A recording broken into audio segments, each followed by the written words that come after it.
आज हम पढ़ेंगे पाठ 6 कर्तव्य पालन, जिनके लेखक हैं राम नरेश त्रिपाठी। पहले शीर्षक का मीनिंग जान लेते हैं। कर्तव्य यानी जिम्मेदारी और पालन यानी निर्वाह। तो अपनी जिम्मेदारी या कर्तव्य का पालन करना। पहले कवि परिचय जान लेते हैं। श्री राम नरेश त्रिपाठी का जन्म जिला जौनपुर उत्तर प्रदेश के कोयरीपुर नामक गांव में हुआ था।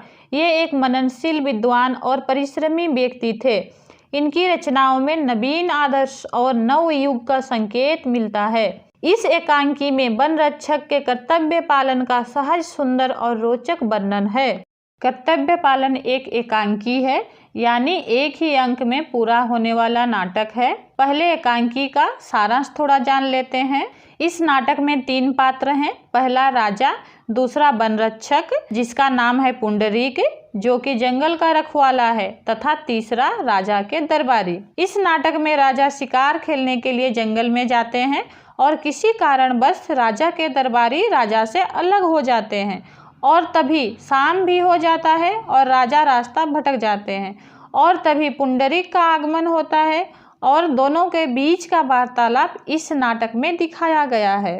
जंगल का रखवाली करने वाला पुंडरीक जो कि अपना जिम्मेदारी का पालन बखूबी करता है और अंत में दरबारी का प्रवेश होता है। चलो पाठ स्टार्ट करते हैं। स्थान जंगल का रास्ता, समय शाम, पात्र हैं वो हैं राजा और राजा के दरबारी और वन रक्षक जो जंगल का रखवाला है। राजा जंगल से निकलकर एक रास्ते के किनारे खड़ा है।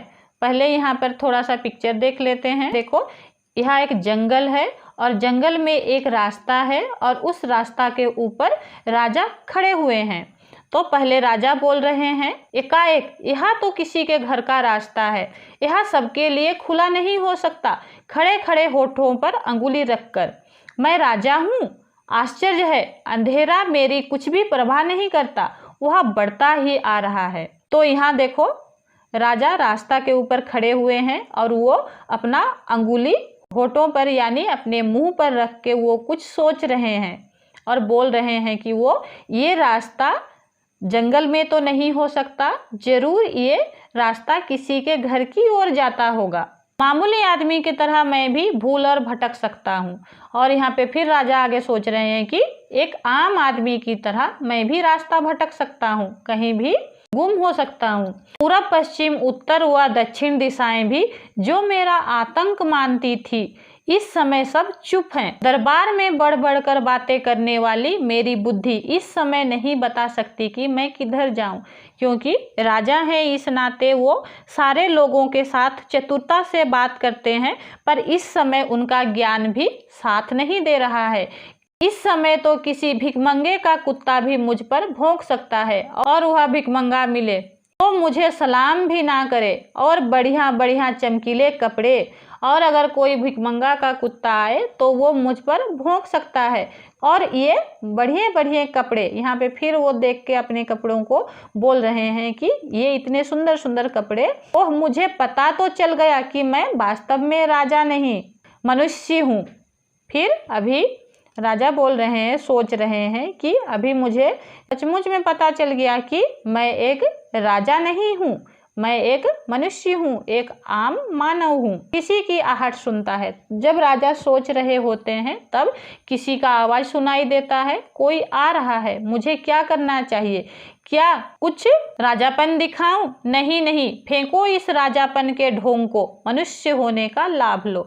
फिर जब राजा आवाज सुनते हैं तो फिर सोचते हैं कि कोई आ रहा है, अब मुझे क्या करना चाहिए? कुछ राजापन दिखाऊं, जो कोई भी आ रहा है उनको बोल दूं मैं राजा हूं और अपना राजा वाला रूप दिखा दूं। फिर से वो सोच रहे हैं कि नहीं नहीं, इस राजापन के ढोंग को छोड़ देता हूं और एक आम आदमी की तरह मैं उसके साथ पेश आता हूँ, मनुष्य होने का मैं लाभ ले लेता हूँ। तभी वन रक्षक का प्रवेश होता है। जो आवाज आ रहा था, देखो नेक्स्ट पिक्चर है हमारा, ये है राजा जो कि रास्ता के ऊपर खड़े हुए हैं और ये वन रक्षक है, वन को रक्षा करने वाला यानी वन का देखभाल करने वाला। तो पहला अभी वन रक्षक बोल रहा है, आज मैं बदमाश को पकड़ पाया, तुम कौन हो? तो वो वन रक्षक आते ही वो बोल रहा है कि मैं एक बदमाश को आज मैं पकड़ पाया हूँ, तुम कौन हो, पूछ रहा है राजा से।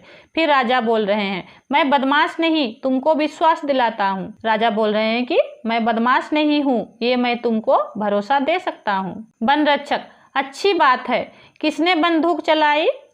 फिर वो बोल रहे हैं कि अच्छी बात है, तुम बदमाश नहीं हो, पर ये बंदूक किसने चलाई? राजा मैंने नहीं चलाई। वन रक्षक तिरस्कार के स्वर में तुम झूठ बोलते हो। रक्षक बोल रहा है अपने अपमान भरी नजरों से, तुम झूठ बोल रहे हो। फिर राजा बोल रहे हैं मन में, झूठ बोलता हूँ? कैसे दुख की बात है कि मैं राजा होकर एक अपराधी की तरह सुन रहा हूँ। फिर यहाँ राजा खुद अपना मन में बोल रहे हैं कि मैं एक अपराधी की तरह कैसे सुन रहा हूँ, मैं झूठ बोलता हूँ, मैं एक राजा होकर क्या मैं झूठ बोल सकता हूँ? फिर प्रकट यानी ऊंची आवाज में फिर वो बोल रहे हैं तुम मेरी बात का विश्वास करो भाई, मैंने बंदूक नहीं चलाई। राजा बोल रहे हैं कि तुम मेरी बात का विश्वास करो, मैंने बंदूक नहीं चलाई। वन रक्षक अच्छा इधर आओ, तुमने राजा के एक हिरन को गोली मारी क्या नहीं मारी? फिर वन रक्षक बोल रहा है कि तुमने देखो यहाँ पे एक हिरन का भी फोटो दिया गया है, तुमने राजा के एक हिरन को गोली मारी क्या तुम नहीं मारी? फिर राजा बोल रहे हैं नहीं, सचमुच नहीं, मैं खुद राजा का बहुत सम्मान करता हूँ, मैंने भी गोली की आवाज़ सुनी है और मुझे भय है कि कुछ चोर या डाकू जंगल में छिपे हुए हैं। फिर राजा बोल रहे हैं कि नहीं, मैं सचमुच में नहीं मारा हूँ, मैं खुद राजा का बहुत आदर करता हूँ, मैंने भी गोली की आवाज़ सुनी है, पर मुझे डर है कि इस जंगल में शायद कोई चोर या डाकू इस जंगल में छिपे हुए हैं। फिर वन रक्षक बोल रहा है मुझे यकीन नहीं, खैर तुम कौन हो और तुम्हारा नाम क्या है? मुझे विश्वास नहीं हो रहा है, पर तुम बताओ तुम कौन हो और तुम्हारा नाम क्या है? फिर राजा बोल रहे हैं गंभीर होकर मेरा नाम? चिंतित होकर वो बोल रहे हैं कि मेरा नाम, क्योंकि राजा से आज तक कभी किसी ने उनका नाम नहीं पूछा और ये एक वन रक्षक होके वो राजा से पूछ रहा है, तो इसीलिए वो इस तरह से बोल रहे हैं। वन रक्षक हाँ तुम्हारा नाम, तुम्हारा कोई नाम तो होगा ही, क्या नहीं है? तुम कहाँ रहते हो और क्या करते हो? फिर वन रक्षक बोल रहा है हाँ तुम्हारा ही नाम मैं पूछ रहा हूँ और तुम्हारा तो कोई नाम होगा ही, और तुम कहाँ रहते हो और क्या करते हो ये सब बताओ। फिर राजा बोल रहे हैं इन प्रश्नों का उत्तर देने का मुझे अभ्यास नहीं है। वन रक्षक हो सकता है, पर ये ही प्रश्न है जिनके उत्तर देने से सच्चे आदमी को डर नहीं लगता। खैर अगर तुम अपने बारे में कोई साफ उत्तर नहीं देना चाहते हो तो मत दो, मगर तुम जाना कहाँ चाहते हो? चलो मैं तुमको बाहर निकाल आऊं। फिर वन रक्षक बोल रहा है ठीक है, अगर तुम्हें कोई भी प्रश्न का उत्तर नहीं देना है तो मत दो, क्योंकि सच्चे आदमी को इन प्रश्नों का उत्तर देने में डर नहीं लगता। तुम अपने बारे में कोई साफ उत्तर, कोई सटीक उत्तर नहीं देना चाहते हो तो ठीक है, पर ये तो बताओ कि तुम्हें जाना कहाँ है? चलो मैं तुमको बाहर छोड़ के आता हूँ, यानी जंगल से बाहर मैं तुमको छोड़ सकता हूँ। वह वन का रखवाला है, इस नाते उसको वन के हर एक जगह का पता है। राजा क्षुब्ध होकर तुम किस अधिकार से? क्षुब्ध होकर यानी कि वो क्रोध में आकर बोल रहे हैं कि किस हक से? वन रक्षक जोश के साथ मैं राजा का वन रक्षक पुंडरीक हूँ, इस अधिकार से। फिर वो जोश के साथ एकदम उत्साह के साथ वो बोल रहा है कि मैं राजा का वन रक्षक हूँ, वन रक्षक पुंडरीक हूँ, इस अधिकार से, इस नाते मैं तुमको जंगल के बाहर छोड़ सकता हूँ। राजा गौर से देखकर पुंडरीक, फिर उसको ध्यान से देखते हैं और बोलते हैं पुंडरीक। वन रक्षक अकड़ के साथ जी हाँ पुंडरीक, किसी आदमी को जिस पर मुझे शक होता है और जब तक वह अपना परिचय जितना तुमने दिया है उससे अधिक नहीं देता, मैं इस राह से नहीं जाने देता। तो फिर वो अकड़ के साथ बोल रहा है कि हाँ मैं पुंडरीक हूँ और मैं किसी भी आदमी को इस रास्ते से जाने नहीं देता जिस आदमी पर मुझे शक होता है। राजा अच्छी बात है भाई, मुझे बड़ी खुशी है कि मेरी तरह तुम भी राजा के एक अच्छे अफसर हो, मगर तुम विश्वास करो। फिर राजा बोल रहे हैं ये बहुत अच्छी बात है कि तुम मेरी तरह ही एक राजा के बहुत अच्छे अफसर हो, मगर तुम मुझ पर विश्वास कर सकते हो। फिर वन रक्षक बोल रहा है कि नहीं, तुम विश्वास के पात्र नहीं हो। फिर राजा बोल रहे हैं कि मैं राजा का एक अफसर हूँ, यानी उनके पास ही मैं काम करता हूँ। मैं राजा के साथ इस जंगल में, इस वन में मैं शिकार खेलने के लिए आया था। अब मैं रास्ता भूल गया हूँ, मैं इस जंगल में खो गया हूँ। वन रक्षक, इसमें सच्चाई की कमी है। अगर तुम शिकार को निकले थे तो तुम्हारा घोड़ा कहाँ है? फिर वन रक्षक बोल रहा है कि ये जो तुम बोल रहे हो उस बात में कोई भी सच्चाई नजर नहीं आ रही है। अगर तुम शिकार के लिए आए थे राजा के साथ तो तुम्हारा घोड़ा कहाँ है? और घोड़े हाथी पर ही बैठकर शिकार खेलने के लिए जाया करते हैं जंगल पर। फिर राजा बोल रहे हैं, घोड़ा थक कर गिर पड़ा, मैंने उसे छोड़ दिया। फिर वन रक्षक, यदि मैं तुम्हारी बात का विश्वास ना करूं? राजा, मैं झूठ नहीं बोलता भले आदमी। फिर इन दोनों का बातचीत हो रहा है। फिर वन रक्षक, वाह वाह, दरबार में रहते हो और झूठ नहीं बोलते। क्योंकि दरबार में जितने भी लोग काम करते हैं थोड़ा बहुत अपने आप को बचाने के लिए या अपना परिवार या किसी चीज़ को बचाने के लिए कभी ना कभी राजा के सामने झूठ बोलते ही हैं। इसलिए वन रक्षक बोल रहा है, वाह वाह, दरबार में रहते हो और झूठ नहीं बोलते हो। फिर राजा बोल रहे हैं, खैर तुम जैसा समझो, मगर मैं झूठ नहीं बोल रहा हूँ, यह मैं तुमको विश्वास दिलाता हूँ। यदि तुम कभी राजधानी में आओगे तो मैं तुमको दिखा दूंगा कि मैं झूठ नहीं बोल रहा हूँ। जेब से 1 रुपया निकालकर और पुंडरीक की ओर हाथ बढ़ाकर, यह लो इनाम, और आज रात को मुझे अपनी झोपड़ी में रहने दो। ये 1 रुपया रखो और आज रात के लिए मुझे अपनी झोपड़ी में रहने दो। वन रक्षक राजा का मुंह देखता है। यदि यह कम हो तो सवेरे तुम जो कहोगे वही तुमको दूंगा, मैं तुम्हें खुश कर दूंगा। वन रक्षक जोर से हंसकर, ओहो, अब मैंने माना कि तुम दरबारी हो। आज के लिए तो एक छोटी रिश्वत और कल के लिए एक बड़ा सा वादा एक ही सांस में दो। मगर मेरे दोस्त, यह दरबार नहीं है। दरबार में इस तरह का काम करते हैं, पैसा वगैरह इनाम वगैरह कुछ दे के अपनी तरफ कर लेते हैं। तो इसलिए वन रक्षक जोर से हंस के बोल रहा है, आहा, अब मान लिया कि तुम दरबारी हो, यानी कि राजा के दरबार में काम करते हो। आज के लिए एक छोटी रिश्वत दे रहे हो और कल के लिए एक बड़ा सा वादा करके मुझे फंसा रहे हो। पर ये सब दरबार में चलता होगा, यहाँ पर नहीं चलता। फिर राजा बोल रहे हैं क्रोध से, तू एक नीच आदमी है, जबान संभाल कर नहीं बोलता। मैं तेरे बारे में अधिक जानना चाहता हूँ। फिर राजा को थोड़ा क्रोध आ गया, क्योंकि वो राजा बोल नहीं रहे हैं कि मैं राजा हूँ, पर मन के अंदर, अपना आत्मा के अंदर तो अभी भी सोच रहे हैं कि मैं एक राजा हूँ और मुझे एक अपराधी की तरह यहाँ पर पूछताछ किया जा रहा है। तो इसलिए वो बोल रहे हैं कि ये नीच आदमी, ये छोटा आदमी, तुम अपने मुंह को संभाल कर बोलो। फिर वन रक्षक बोल रहा है लापरवाही से, तू और तेरे शब्द को इस तरह मत फेंको, मैं भी उतना ही भला आदमी हूँ जितने तुम हो। फिर वन रक्षक बोल रहा है कि तू और तेरे इन शब्दों को मत फेंको, यानी कि ज़्यादा बढ़ा चढ़ाकर मत बोलो, मैं भी उतना ही अच्छा आदमी हूँ जितना तुम हो। क्योंकि राजा अपने आप को तो अच्छा आदमी और झूठ ना बोलने वाला मनुष्य बता रहे हैं और वो पुंडरीक को बोल रहे हैं कि नीच आदमी। तो इसलिए उसे भी थोड़ा सा क्रोध आ गया और वो बोल रहा है कि तुम जितना, यानी राजा जितना अच्छा आदमी है, मैं भी उतना ही अच्छा आदमी हूँ। फिर राजा बोल रहे हैं शांत होकर, क्षमा करो मित्र। अब थोड़ा उनको भी पता चल गया कि वन रक्षक थोड़ा गुस्सा हो गया है, इसलिए राजा थोड़ा सा शांत हो जाते हैं और बोल रहे हैं कि क्षमा करो मित्र। वन रक्षक मुस्कुराकर, मैं क्रोध में नहीं हूँ। फिर वन रक्षक हंस देते हैं और हंस के बोलते हैं कि मैं क्रोध में नहीं हूँ, जब तक तुम्हारी सच्चाई पर मेरा संदेह है तब तक मैं तुमसे विशेष प्रेम भाव नहीं दिखला सकता।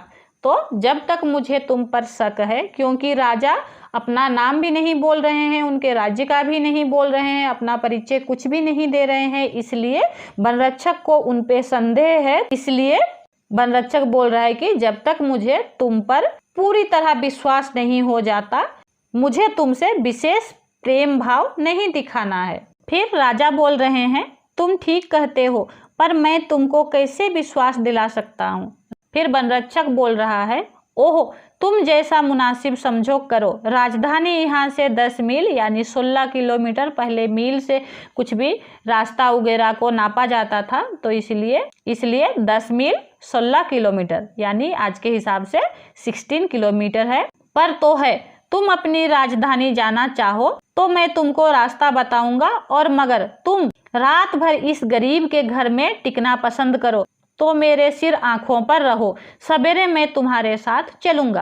राजा, क्या तुम अभी साथ नहीं चल सकते? फिर राजा बोल रहे हैं कि क्या तुम अभी मेरे साथ नहीं चल सकते, क्योंकि उसके पहले वन रक्षक बोल चुका है कि मैं सवेरे छोड़ आऊंगा। इसलिए राजा बोल रहे हैं कि तुम अभी मुझे नहीं छोड़ सकते। वन रक्षक, नहीं, चाहे तुम राजा ही क्यों ना हो, चाहे तुम राजा भी होते तो भी मैं अभी छोड़ने नहीं जाता।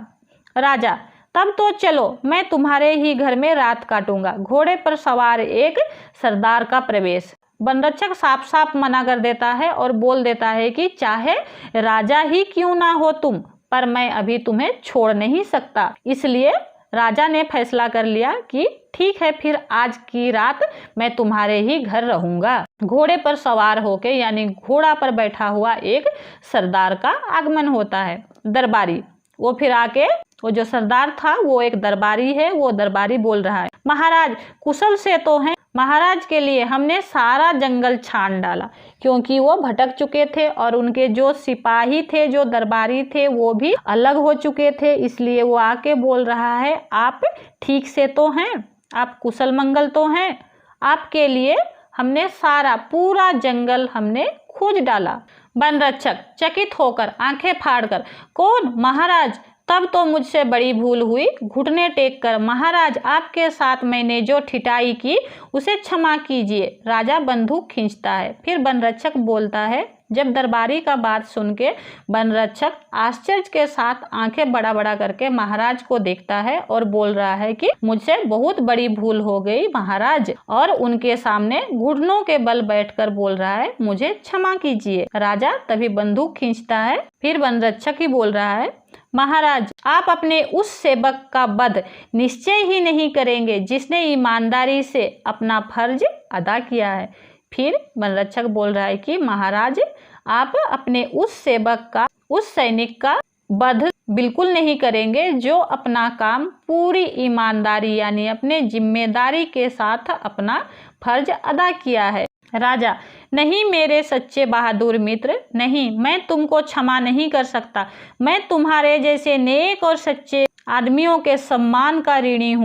उठो राज रत्न पुंडरीक, उठो, अपनी पदवी का प्रमाण और मेरी प्रसन्नता का चिन्ह यह तलवार लो। तुमने मुझे जो सुख दिया है उसके लिए 1000 रुपये सालाना का पुरस्कार तुमको जीवन भर मिलता रहेगा।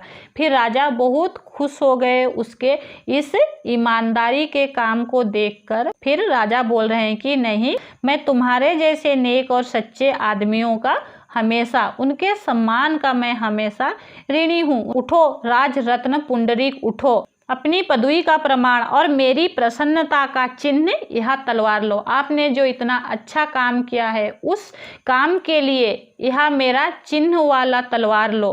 तुमने हमें जो सुख दिया है उसके लिए, और उसने इतना ईमानदारी से जो पुंडरीक ने काम किया था उसके लिए राजा ने सालाना यानी साल में 1000 रुपये पुरस्कार देने का वचन दिया, और यह पुरस्कार उसको जीवन भर मिलता रहेगा। राजा बंदूक देता है। पुंडरीक घुटने टेक कर उसे दोनों हाथों से लेता है और माथे से छुआता है।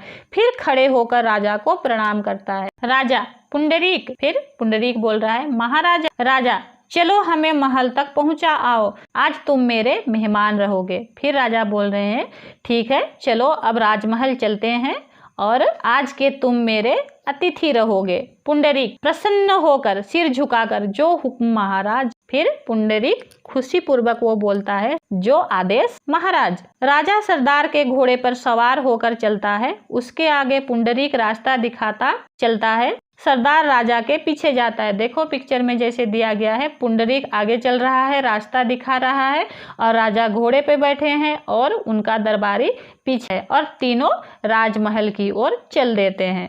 और तभी पर्दा गिर जाता है, यानी नाटक खत्म हो जाता है। धन्यवाद।